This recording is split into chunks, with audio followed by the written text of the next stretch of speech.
All right, welcome back. I'm Dave. This is Save America, Vote Tulsi Gabbard. Thanks again for subscribing, tuning in, and watching the videos. It's just insane how many people are over here watching these videos, but I really appreciate that.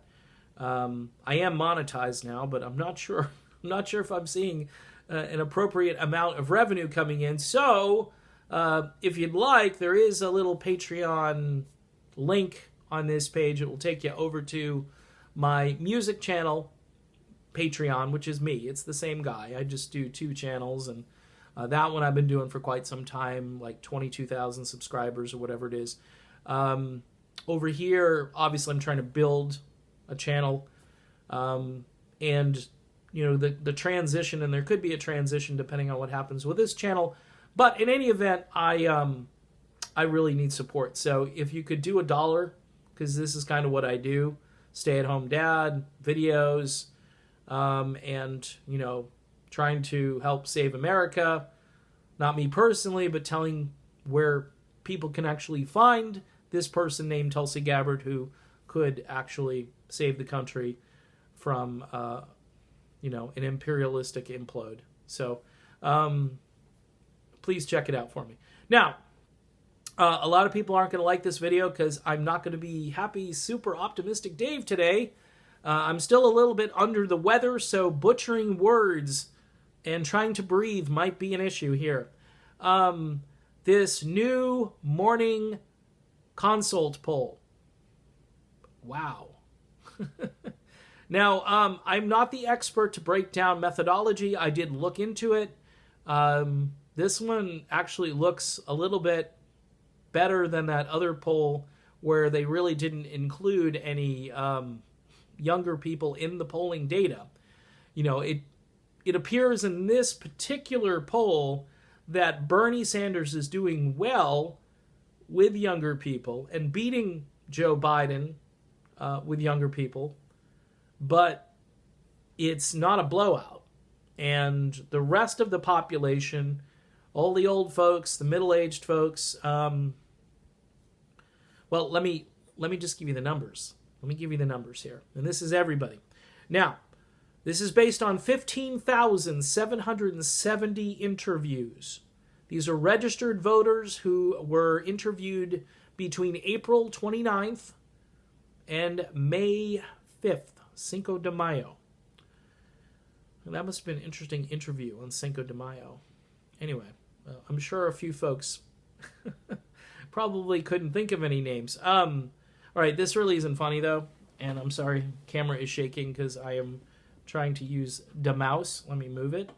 All right, here we go. Joe Biden is in the lead with 40%. 4-0. Bernie Sanders is next with 19%. Elizabeth Warren, 8%. Kamala Harris, 7%. Pete Buttigieg, who, you know, was the candidate du jour, is at 6%, is actually being outflanked now by Elizabeth Warren and Kamala Harris. So Elizabeth Warren with some progressive tendencies. I'm not a big fan of hers because I think her foreign policy would be a disaster. I think she's a closet corporatist. I know she rails against Wall Street, but I think anyway, I'm just not down with... and she's really an easy target for Donald Trump if she were to get into the general election.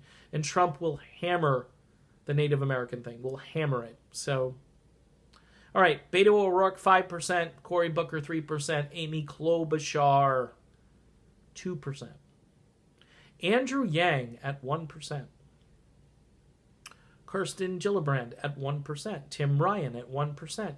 Julian Castro. Is it Julian or Julian? I think it's Julian Castro, 1%. John Delaney. Who's John Delaney? He's at 1%. I remember seeing him on the CNN debate. They gave him all kinds of time. He's at 1%. John Hickenlooper. You're never going to see a President Hickenlooper. It won't happen. 1%. Steve Bullock. Who is Steve Bullock? He's the guy who just jumped in, the senator? He's a governor. 1%. Tulsi Gabbard. We finally get to Tulsi Gabbard. Tulsi Gabbard is at 1%. Jay Inslee and Seth Moulton are at 0. Someone else is at 2%. Someone else is outpolling Tulsi Gabbard. I know. Okay. This is what I'm going to get on the video. Dave, it's really early. Dave, what's the matter with you? Dave, come on. Look, I'm not the leader of any movement. I'm not a cheerleader. I'm just a guy who decided to jump off the Trump train. I love Tulsi Gabbard. I watched a really awesome chat between Lee Stranahan and Nico House yesterday. I was in the chat room and debating people about certain issues. And I said to myself, here we go with the wedge issues that are, killing our country. And I get sucked into it. But these two guys, it was like a love fest. I mean, Lee Stranahan, who former Breitbart writer, you go down the list of things he used to do. He's had kind of a checkered past, but he's a great investigative journalist, though. Really gets to the heart of everything and believes in actual journalism. That's why he's not like on CNN or Fox News, because nobody would have actual journalism. He's a Tulsi supporter. He and Nico House talking back and forth, so many issues, but coming to an agreement on like the big ticket issues. The anti-war stuff is huge. It's huge for a former Trump supporter like myself, like Lee Stranahan. Joe Rogan is on board with Tulsi Gabbard, which I think is a huge endorsement, but apparently it's worth, 1% right now. Of course, that endorsement came a little later. The polling data was back from the 29th of April. This is catching, of course, the Biden bounce. I'm just trying to rationalize in my head how Joe Biden can be at 40%. You know why? I'll tell you why. Putting the mouse down. The media has basically gone after Donald Trump day after day. All right? Now, some who come here and watch these videos might have tribalist tendencies. I don't anymore. I'm done with it. I'm done. Okay, Russia collusion, I don't care. And the worst case scenario is, okay, Russia colluded, but then you got Hillary Clinton with her server and her emails. I mean, the whole thing is a nightmare. You had Bernie Sanders who should have won the whole thing. All right? But I don't give Trump that much credit. I don't think he's that smart to have colluded. Okay? I just don't get it. It was not a coordinated effort. He just wanted more publicity, Donald Trump. He wanted to sell more real estate or whatever he was doing. More viewers. Remember, I got to tell The Apprentice I'm not going to be on anymore. And they were really sad. And he just went on and on and on about it. I got to run for president. I mean, remember that whole build-up? And it was just like, okay, just get on with the campaign, Donald, But I really think it was just marketing. So in any event, you've got a guy who's in the White House who gave all of his foreign policy stuff over to Bolton and Pompeo and Elliot Abrams and Mike Pence, okay? They're doing all of that. And that's why you got Venezuela. And then on TV, let me get back to the TV. 24 hours a day. Well, we got to go into Venezuela. So they're for Trump going into Venezuela. Joe Biden believes the same thing. And the media has coordinated, and basically what the media has done is Trump is this horrible man, Joe Biden is a saint. We saw on The View how the ladies of The View, all of the feminism that you see on The View, completely out the window because it's Uncle Joe and he can beat Donald Trump, and we hate Donald Trump. Nothing about policy. You've got this woman, Tulsi Gabbard, who has a great answer for almost any question you ask her. As Lee Stranahan aptly said yesterday, and I've said it too in videos, is that I think we could have a conversation even if we disagree. There's not this, I'm going to get you, I'm going to smear you, I have a good one-liner back to you. There's none of that with Tulsi. Tulsi's like, oh yeah, well, let me give you some facts. Calmly lays out the facts. Even Lee Stranahan said there were a couple of times, I don't know, and I've said this too in videos, and it shocked me when Lee Stranahan said it. She's a better person than I am. She is. She's a better person. She's a better human being than I am. Okay? Now, look, I don't know if she's got skeletons in her closet or not, but she's grounded. She's grounded. She's got the Zen going on. Her balance, as Nico House says, find your balance. Well, Tulsi's found her balance. Okay? Everybody else on the political scene, even Bernie, tends to just throw shade and sometimes doesn't focus enough time on issues. That's why, like Elizabeth Warren, because she's all Russia collusion, and Elizabeth Warren, just talk policy. Kamala Harris. I mean, these other candidates, pretty much the rest of them are all corporate. Andrew Yang, I don't know what he is, but he's at 1%. So, this poll has not made my day. And what does it mean? What does it mean? Is it completely insignificant? I think you're being a little intellectually dishonest to just dismiss it and say, it's early. This was a bounce Biden got when he jumped in. Okay, pretty long bounce. And the weird thing is, and Bernie fans are going to hate this.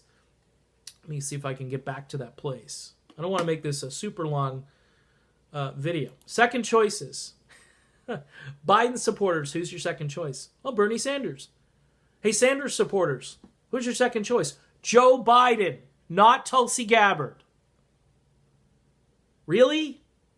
Really? Okay, either the poll is complete, and that's, I forgot, because this was going to be the focus of the video. But Bernie supporters, your second choice is Joe Biden? Wow. All right, Warren supporters, second choice is Bernie Sanders. Harris supporters, second choice is Joe Biden. Buttigieg supporters, second choice is Joe Biden. Is ranked choice voting a good idea? Maybe not. Maybe not. I don't know. This would not work out too well.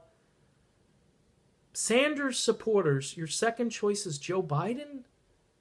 Okay, there's something wrong. There's something chemically altered. Something is off. Okay? I don't know what it is. Is it that people are just looking to do the horse race? They want the horse race. They don't really want policies and issues talked about. They don't want to end regime change wars. I'm a freak. I'm a freak on Twitter. Okay, I sent out this tweet a couple days ago, and people are still reacting to it. I basically said something like, I'm kind of conservative on a couple of issues, but here I am on Twitter tweeting up a storm about income inequality and regime change wars. WTF happened to me? Question mark. People love that tweet for some reason. I don't know what it is. Because I came to the realization that I can't do fake anymore. I can't do the horse race. I can't do intersectionality. I can't do identity politics. I want things fixed. I want a better life for myself, my kids, if I ever have grandkids, all of that stuff. All right? I want a better life for humanity. America. Okay? And that includes everybody. Not just me and the people that agree with me. It's like everybody. But it seems as though we're so consumed, and Trump has played you then. Because Trump has played on you, and you're angry at Trump. And rather than be concerned about what Joe Biden stands for, you just want to get rid of this guy. Joe Biden might be worse than Donald Trump. Mark that. Mark that on the tape here. Joe Biden might be worse than Donald Trump. And you'll say, oh no, that couldn't be. Au contraire. Because guess what? Trump went in there with restraint on his mind. As far as military, Joe Biden, not so much. All right, I'm done. I'll be back. Take care. See you soon.